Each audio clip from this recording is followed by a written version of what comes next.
Ang final 12 na manlalaro na bubuo sa koponan ng Pilipinas na sasabak sa FIBA World Cup ay ipapakita 2 araw bago ang tip-off sa Agosto 25, sabi ni Samahang Basketball ng Pilipinas, SBP, President Al Panlilio. Sinabi ni Panlilio na ginagamit ng coaching staff ng Gilas Pilipinas ang 3 natitirang pocket tournaments para piliin ang pinakamahusay at pinaka-fit na mga manlalaro mula sa kanilang malalim, talent-laden pool.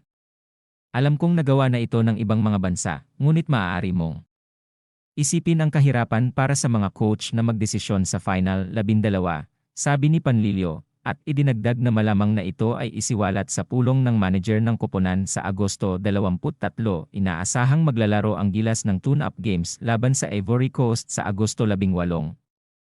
Montenegro sa Agosto 20 at Mexico sa Agosto 21 ng sarado para sa kanilang huling paghahanda. Mula sa inisyal na 21-player pool, bumaba na ang koponan sa 16 na manlalaro na kinabibilangan ng NBA star na si Jordan Clarkson at 7'3" center kay Soto. Huling sumama si Soto sa pool kasama si Scottie Thompson na kapwa nag-alaga ng mga pinsala.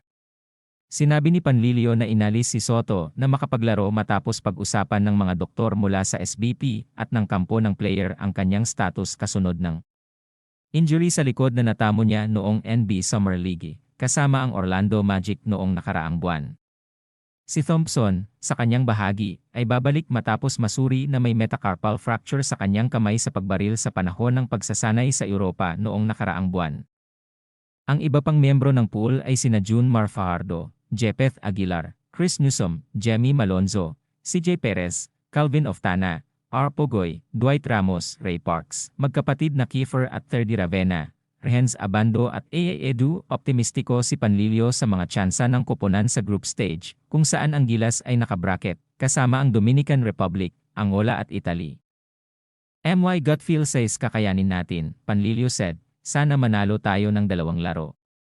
Ang aking hangarin ay hindi lamang mag-replicate, ngunit gumawa ng mas mahusay kaysa sa aming nakaraang FIBA World Cup appearance. Dagdag niya, na tinutukoy ang 2014 na stint ng Nationals sa Spain kung saan nanalo sila laban sa Angola sa overtime, 81 tandang bawas 70. Binuksan ng Gilas ang kampanya nito sa Agosto 25, laban sa Dominican Republic sa 55,000-seater Philippine Arena sa Bulacan.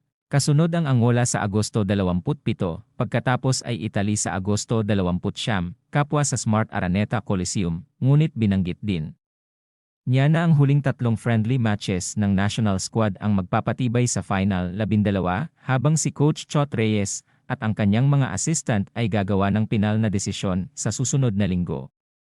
Matapos ang China Pocket Tournament ng Gilas sa nakalipas na 1 linggo kung saan 2 beses na nilaro ng Pilipinas ang Senegal at Iran Team B, nagsagawa ang Philippine team ng serye ng closed-door practices nitong nakaraang linggo kasama ang Utah Jazz star na si Jordan Clarkson.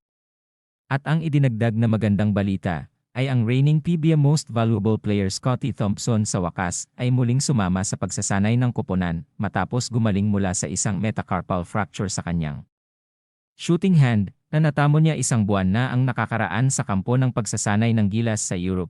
At ang huling balita na nasagap ko ay opisyal na ngang tinggal at inalis si Abando sa final 12 ng Gilas at mas pinili si Ravena. Dahil mas may experience daw ito sa World Tournament.